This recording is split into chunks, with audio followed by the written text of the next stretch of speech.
آپ نے ابھی تک ہمارے چینل کو سبسکرائب نہیں کیا تو ابھی سبسکرائب پر کلک کریں اور ساتھ ہی بیل آئیکن پر کلک کریں تاکہ آپ کو ہماری ہر نئی آنے والی ویڈیو آسانی سے ملتی رہے۔ محترم ناظرین، السلام علیکم۔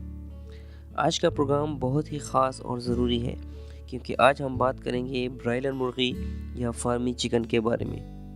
گزشتہ کئی سالوں سے گوشت کی قیمتوں میں اضافے کی وجہ سے فارمی چکن یا برائلر مرغی کا رواج بہت بڑھ گیا ہے، مگر کیا آپ فارمی مرغی کی حقیقت سے واقف ہیں؟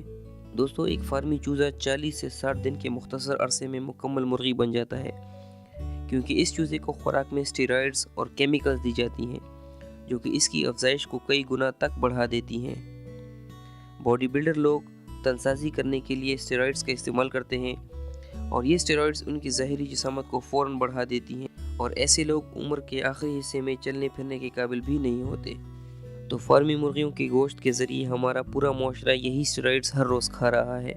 برائلر چکنز کی خوراک میں جانوروں کا خون، علائشیں، پسی ہوئی گلی سڑی ہڈیوں اور آنتڑیوں کا استعمال کیا جاتا ہے۔ ان مرغیوں کی خوراک میں ایک خاص دھات کا استعمال کیا جاتا ہے جسے آرسینک کہتے ہیں، اور یہ آرسینک ان مرغیوں کا وزن تیزی سے بڑھا دیتی ہے۔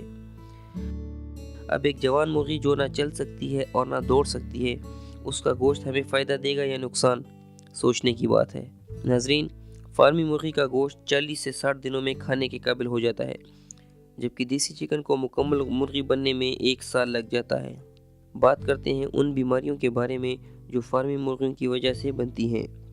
موٹاپا، ہڈیوں کا کمزور ہو جانا، پیشاب کی نالی کا انفیکشن، مدافعتی نظام کا کمزور ہو جانا، خواتین میں ایام کی بے قاعدگیاں، بچیوں میں وقت سے پہلے بلوغت، خواتین کے چہروں پر بال، یہ تمام ان اسٹیرائڈز اور کیمیکل کے اثرات ہیں جو ان فارمی مرغیوں کی وجہ سے ہمارے جسم میں منتقل ہوتے ہیں۔ اسی لیے اپنی خوراک میں سبزیوں اور دالوں کو شامل کرنا چاہیے، گوشت میں مچھلی، بکرے کا گوشت اور گائے کا گوشت ہی استعمال کرنا چاہیے، اور جس قدر ممکن ہو فارمی چکن کے گوشت سے پرہیز کرنا چاہیے۔